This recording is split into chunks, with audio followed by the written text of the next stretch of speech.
Welcome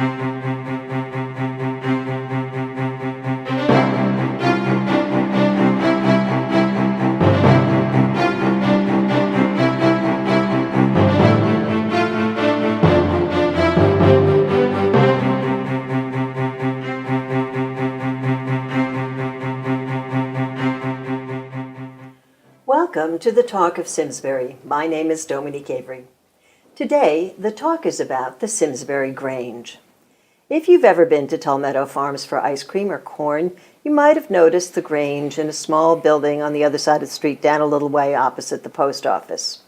I knew about Granges from summers in Maine in the 50s where they held weekly bingo games and community suppers. When we moved to West Simsbury, I went to tag sales at the West Simsbury Grange, and my husband occasionally played cards in a regular set-back game. In his 70s at the time, he was the youngest person in the room by far. The others were all really old. The Grange seemed a dying institution. But over the past few years, it's been enjoying a rebirth. Joining me to talk about the new Grange is Barbara Friedland, one of the key people most responsible for its rebirth, Susan Messino, a professor at Trinity who has a special interest in the Farmers Apprenticeship Program, and Michelle Mullen, who oversees children's games at the annual agricultural fair. I'm thrilled to have you all here to talk about the Grange and why and how you got involved. But before we talk about the Grange itself, I wanted to find out a little bit about you. You each have an interesting non-Grange life. Susan, maybe I'll start with you. Okay, well, first, thank you for inviting us, Dominique. I'm a professor at Trinity, as you mentioned, and I teach mostly neuroscience courses, and I run a research lab there. And just to jump to my interest in the Grange, I've have an interest in farming and food and healthy brains, and ran into the Grange at a conference that I went to and asked a bit more about it, and I was interested in getting my kids involved in the Grange, and that's how I started looking into the Simsbury Grange. Didn't you also have something to do with Save the Woods? Yes, so that started my... I mean, you didn't even mention that. Sorry. That sort of jump-started my community involvement in Simsbury. We joined the Land Trust right after moving to Simsbury, as a professor, I teach a course called The Green Mind, and I really appreciate the benefits of the environment on a healthy brain and a healthy lifestyle. And I was very involved in trying to preserve the Ethel Walker Woods as a key aspect of recreation and biodiversity and water quality in Simsbury. So that was successful. But I had barely just finished that, and then I started working on the Grange project. Right. So, Barbara. Yes. How did you get involved? What do you do in your everyday life, and how did you get involved with the Grange? Well, I'm a teacher at the Cobb School Montessori, and I teach science from first grade all the way up through sixth grade.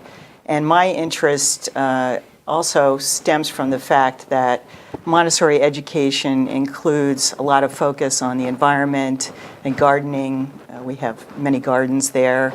And we talk about the environment. We hike in the Ethel Walker Woods, which is fantastic. So that was my original interest. And how it all started was that Nevin from Fleming Farm came to Susan and I because there was an aging membership at the Grange, and he was wondering if we wanted to try to revitalize it. So my interest definitely is a focus on agriculture and environmental initiatives and community service, because that's what I like to do. I like to educate not only children but adults as well in those fields.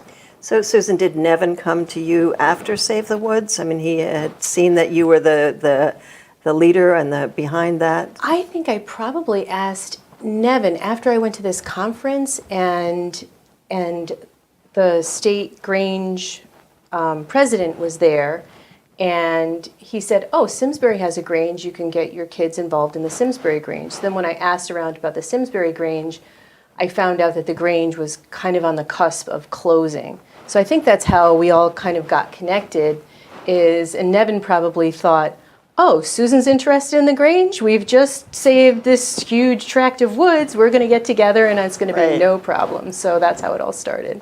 So he's a smart guy. All right, Michelle, tell me a little bit about what you do in your non-Grange activities. Non-Grange. I own the Children's Clubhouse here in Simsbury. We just celebrated our 17th birthday yesterday. Children's Clubhouse is? Daycare center right next to Abigail's restaurant. We serve children 6 weeks to 13 years, and then we hire them. Waiting on Katie. And I was recruited by Susan to come to the Grange and help out with the fair. And as a local supporter of agriculture, I really connected with the Grange and the events that they host and the goals that they have. So I jumped aboard this year. So the relationship that Simsbury has a very strong relationship to agriculture, and so that's why I'm sure the Grange was here originally. So that's apparently what motivated you. And how does that tie in? Nevin, a farmer, it brought you, but how does that tie into the whole saving agriculture in Simsbury? I mentioned somebody has an interest in apprentice farmers. Well, the main one agricultural focus that we have every year, which we may talk a little bit more about, is our agricultural fair, which is kind of like a mini Big E. It has all of the different contests and aspects of a bigger fair. The agricultural apprentice, we haven't been involved in saving any farms per se, but what I'd like to be involved in is saving the legacy of farming in Simsbury and So I should have phrased training it other better. farmers training people to be farmers, because some of our farmers are aging, they may not have family members to pass their farm on to, and they have so much knowledge, and I'd like to figure out a way for them to share that knowledge as much as possible. So I should have mentioned that farms have been largely saved Yes. by Yes. land trust and other There's a lot of major preserved land efforts. in Right, town, right. and it's valuable. Right, Really so valuable. none of them To will be local developed. economics. Right. Yeah.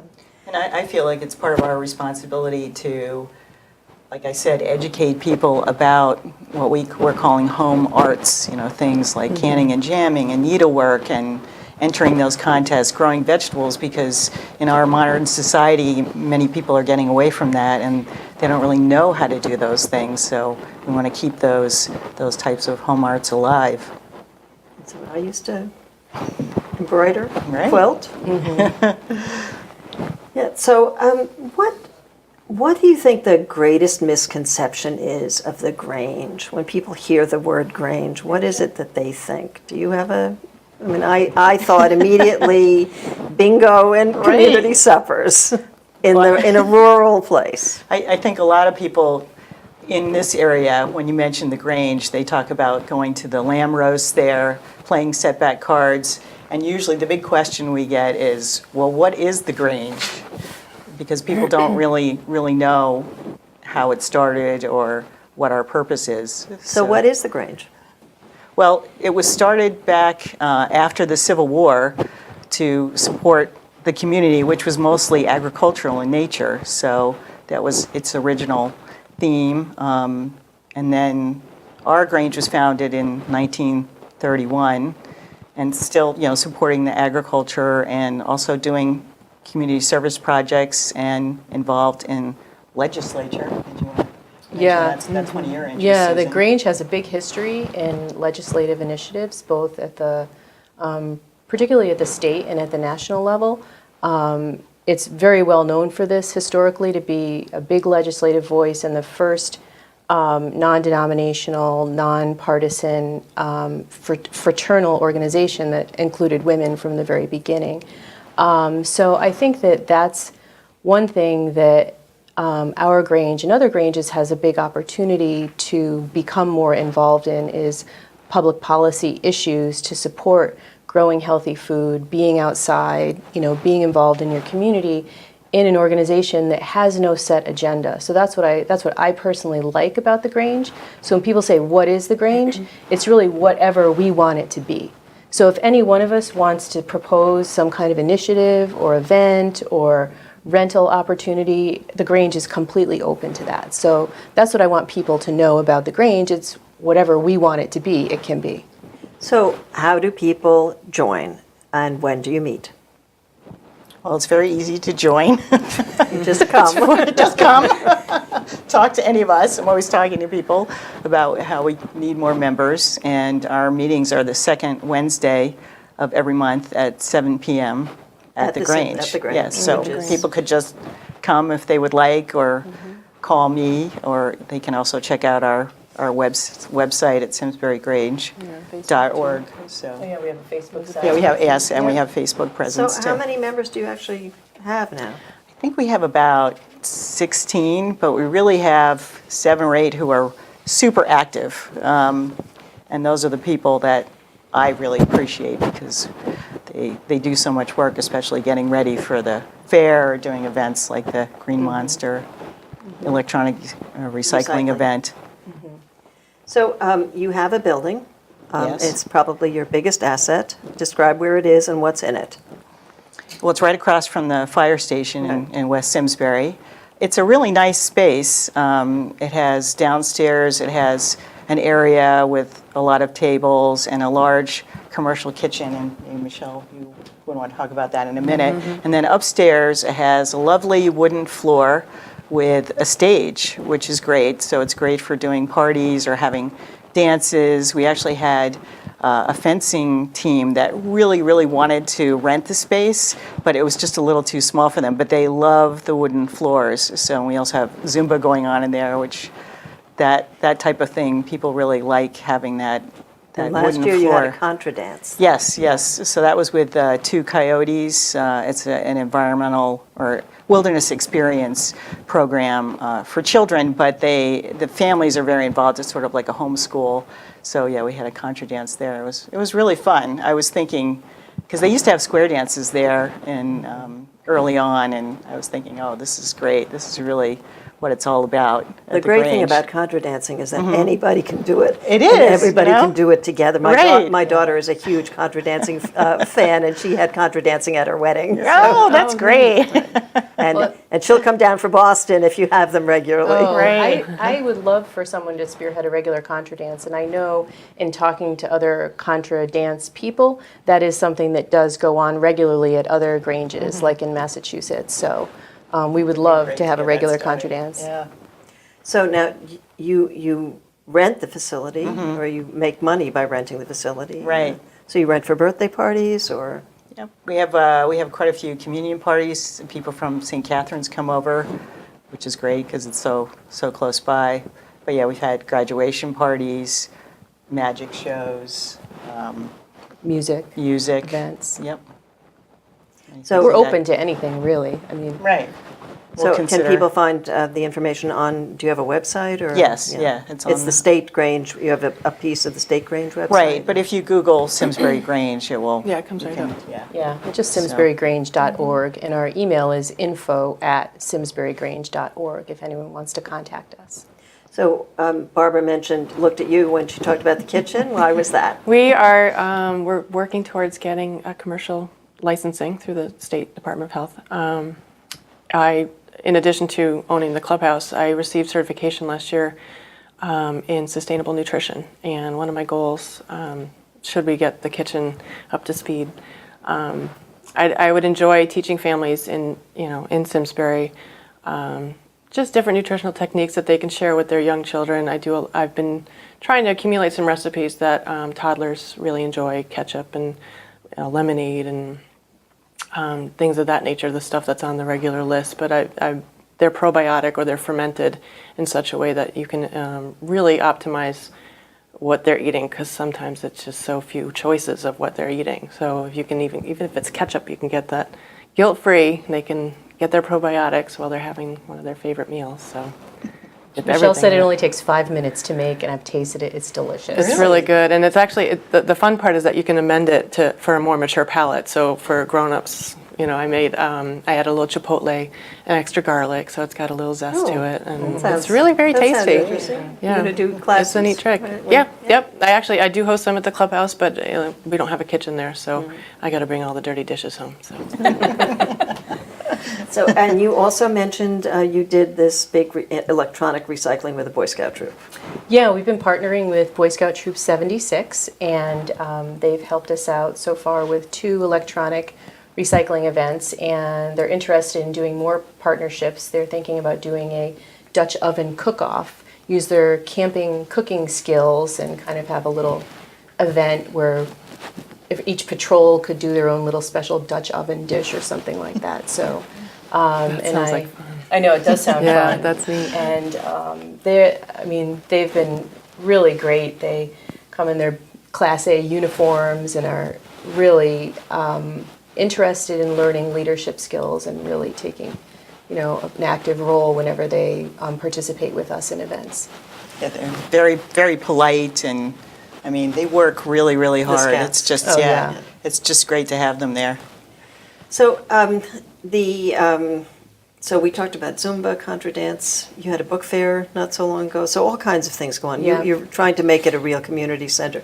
So you have grown-ups who come once a month for a meeting. Do you also have a junior Grange, or do you do things specifically for children, or outside of the fair? Or we'll get to the fair in a second. Well, I've advertised some trips to Stratton Brook and other kind of No Child Left Inside a couple of years ago, which is part of the state outdoor activity program.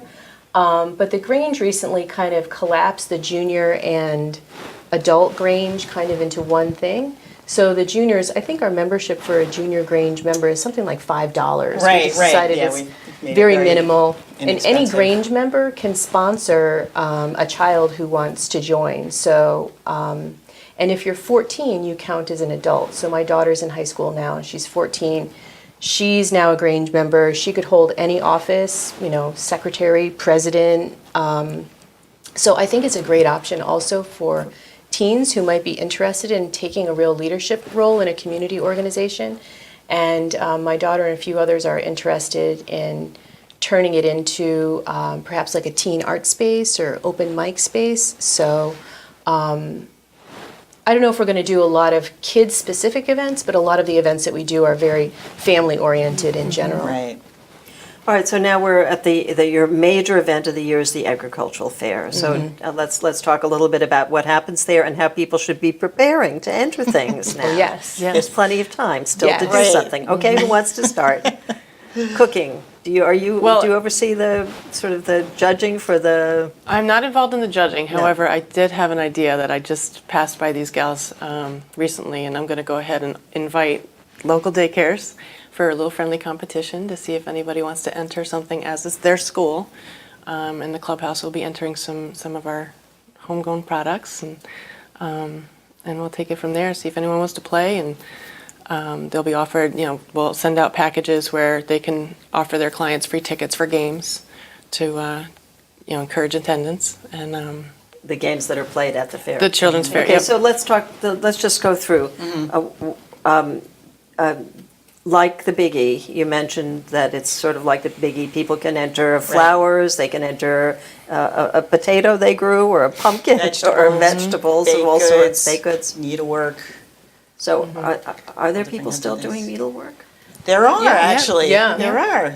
So we usually have probably about between 6 and 12 So entries I know in needlework. knitting is big. Knitting, right, crochet, Crochet. so embroidery. something. So, and the rules So- are that this has to be made or grown during Right. this year? That's Yes. correct. During the Yeah. season. Yep, Yep. this We're also current year. starting adding canned and jammed items this year. Are you? And fermented. And fermented, yes. And that also has to be done in the last year. We had a canning and jamming workshop last October, which was very successful. So we want to kind of keep a positive momentum on these kinds of food preservation and healthy food preparation. And that's something really, really that I really care about because as a neuroscientist, we have more and more evidence that what you eat isn't just related to how you look, it's related to how your brain functions. If you eat poorly, within 3 months, you will have significantly higher anxiety and depression. And if we're concerned about mental health, we need to focus on what we're eating. I don't want to be a downer in this conversation. I'm going to spin off really of that. serious But issue. that's the beauty of of the traditional methods of preservation, whether it's Right. canning or fermenting, or there are different techniques to fermenting. And it's a beautiful thing now that we have the science that backs what we kind of knew. Right.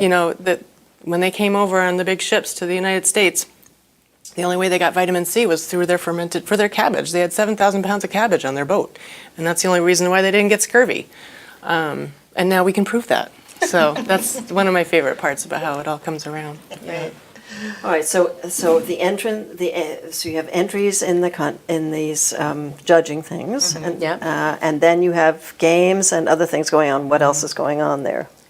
We have displays also where the contests are upstairs, so we invite all the local farmers, Toll Meadow, Flemig, Rosedales, George Hall, and they have displays. We have some other nonprofits. The Cobb School has a table display, the Daughters of the American Revolution, but we encourage people, especially in the town of Simsbury, who are nonprofits, to come and have a display so that they can let people know what they're all about. Mm-hmm.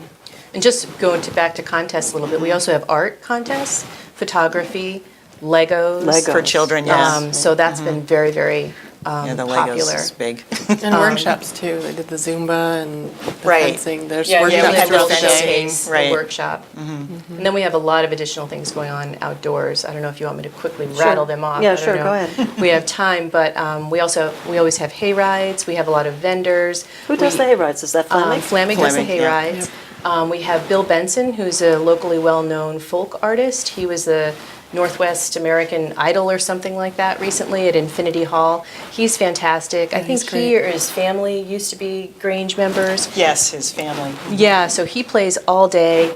And this year, I'm going to put up a lemonade garden so people can sit and relax and drink delicious lemonade. What is a lemonade garden? Well, it's kind of like a beer garden, but I'm serving lemonade at the lemonade garden. That's a whole different license. I saw that and I couldn't figure out what you were talking about. It's going to be just delicious and relaxing. So we'll have our lemonade garden, and then we also have a bake sale and a silent auction. And it's a small space, but we've really packed a lot of things into that area for the fair. And you do something interesting with parking, because you don't have enough parking because you use it for the fair. Right.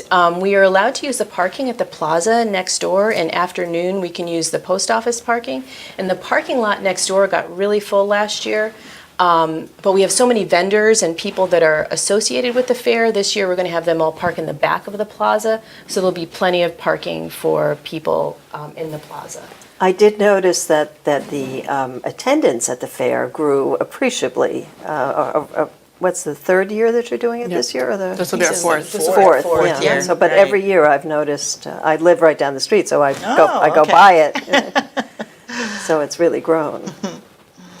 And the hay rides are extremely popular. Yeah, the hay rides are very popular. Nevin brought the trolley last year, and I'm not sure if he's going to bring the trolley. I think he's bringing Or the trolley. hay wagon. He mentioned it, Yeah, he mentioned. Well, the thing I wanted to mention about the trolley is the hay wagon is challenging for older people who might have a hard time getting up and down. But the trolley, if you're older and you want to have a beautiful ride through the Tull Meadow fields, this would be a very unique opportunity that Nevin's going to bring the trolley, so people can easily probably get help from a polite, friendly Boy Scout getting up and down and be able to sit on a bench and take a beautiful ride through the fields. I think if Nevin would bring a pony, it might also be extremely popular. I have a grandson who loves riding the pony. We did have chickens, and I think it was just chickens one year. We had a member who brought her chickens in. Oh, yeah. So I mean, what day is the fair actually? It's on a Saturday, September 17th, from 10 to 3. So the 17th, that's by itself this year, because other years I know. Oh no, maybe it's with the same as the women's. It's arts and the crafts. same in arts and crafts. Yeah. And I heard that the book fair at the high school, I think, moved to that Oh, so day, it's not I the think. Septemberfest weekend? Oh.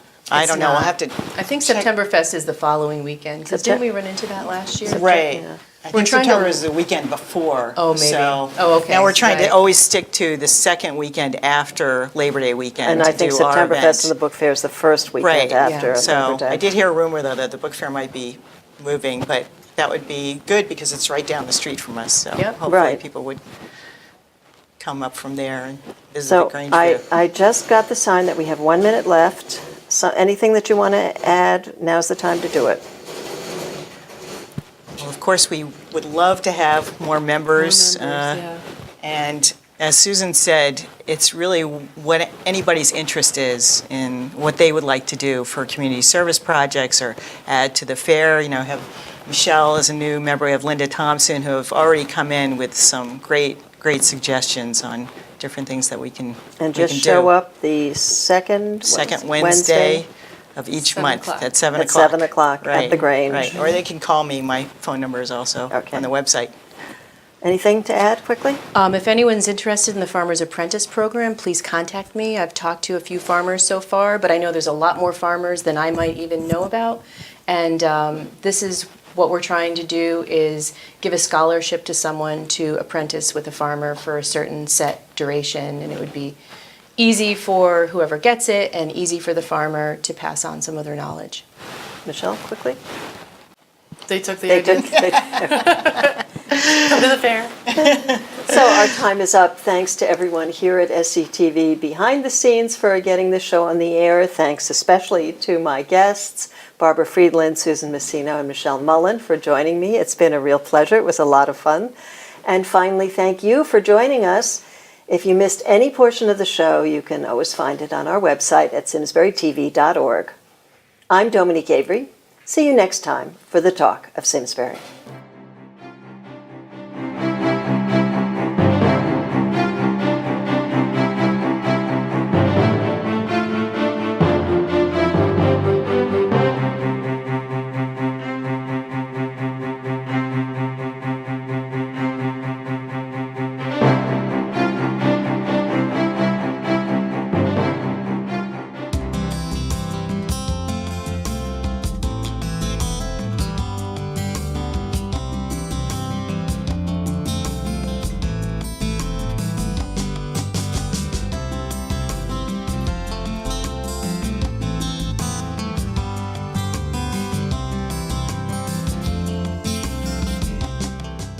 Since 1984, SCTV has been the place to turn in Simsbury to watch local government in action.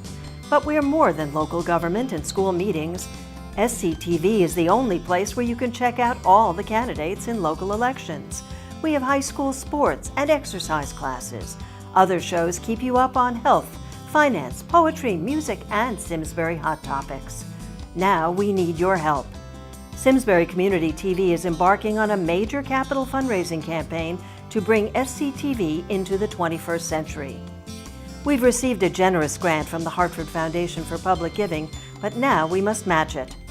We want everyone to watch us on TV or on our website, but even if you never do, please help so that we can continue to keep your government open and you informed. Someday, when there's a crisis, you will want SCTV to be there.